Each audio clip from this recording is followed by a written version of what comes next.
નમસ્કાર મિત્રો, તમારું સ્વાગત છે રવિ ન્યૂઝમાં। વાવ થરાદથી દશરથભાઈ ઠાકોરની વિશેષ રિપોર્ટ। મહામંડલેશ્વર ઘેવરદાસ બાપુની વિશ્વ કલ્યાણ સુંદરકાંડ શૃંખલામાં નૈમિષારણ્ય તીર્થ તથા ભૂરિયા ખાતે સુંદરકાંડ યોજાયો।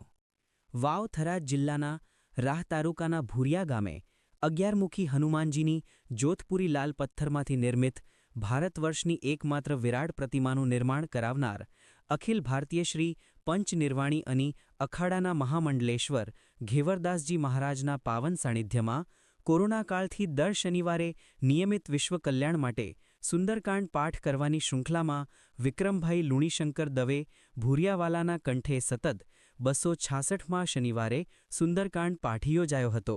સાથે પૂજ્ય મહામંડલેશ્વર ઘેવરદાસ બાપુ શનિવારે જ્યાં હોય ત્યાં પણ જગત કલ્યાણ માટે સુંદરકાંડ પાઠ કરાવતા હોય છે।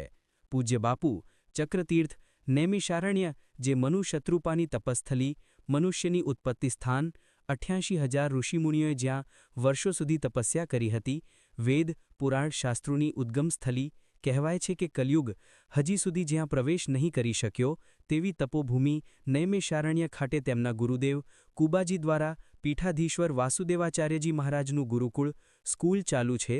ત્યાં નવીન રામજી મંદિરના ખાતમુહૂર્ત પ્રસંગે ગયેલ હોય પૂજ્ય ગુરુદેવ તથા ગુરુકુળના ઋષિકુમારો સાથે વિશ્વ કલ્યાણ માટે સુંદરકાંડ પાઠ કરવામાં આવ્યો હતો।